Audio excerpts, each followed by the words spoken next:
Hello, this is Pastor Jones. Wanted to spend about 5 minutes with you today. 1 Corinthians 3:13 says this: Every man's work shall be made manifest, so the day shall declare it, because it shall be revealed by fire, and the fire shall try every man's work of what sort it is. Let me couple that scripture with this one in Nehemiah. For they perceived that this work was wrought of God. Nehemiah 6:16. When Nehemiah built the wall at Jerusalem, he was beset by opposition of all kinds from all sides. But when the task was finished, it was evident to everyone that viewed it that God was in it. Any man, my friend, who sets out to build for God shall encounter his own Sanballats and Tobias. There's going to be ridicule.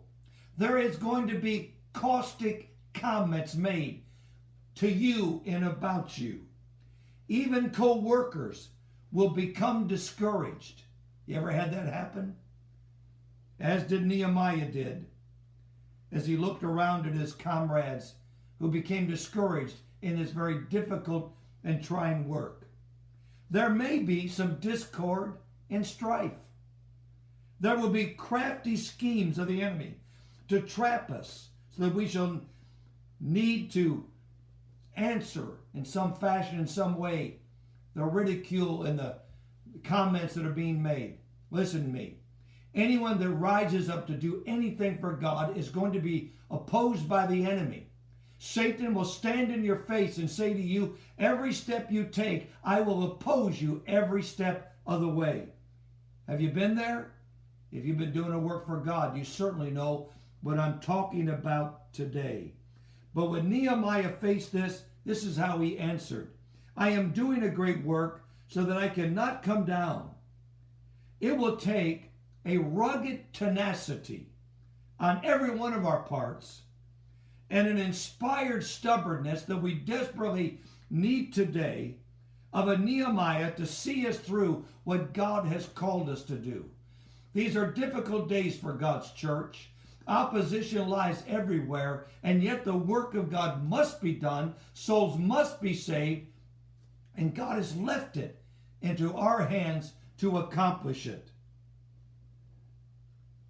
The payoff, my friend, comes when the enemies and the heathen are obligated to observe that the work was wrought of God.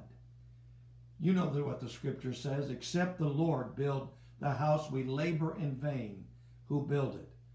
But he who has begun a good work in us will complete it.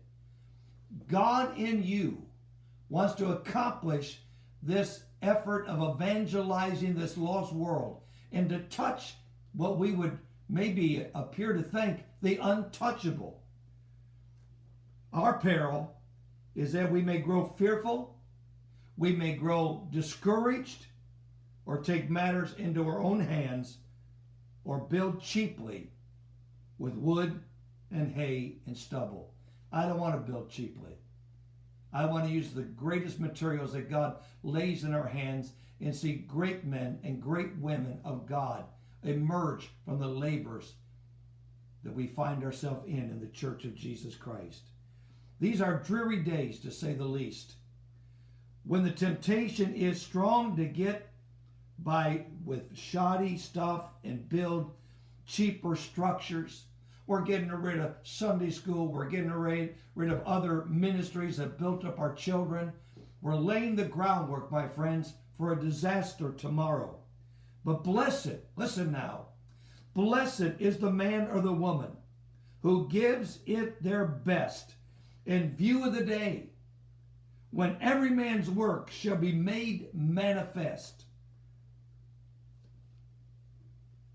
And everyone will perceive when they look at our lives. They'll come to an understanding that maybe they did not have aforetime. That the work that was wrought, it was wrought of God. That's all I want. Not my work, not my will, but God's work and God's will be done. I hope I gave you something to think about, and I hope you're building building for God. This is Pastor Jones saying God bless until I see you next time.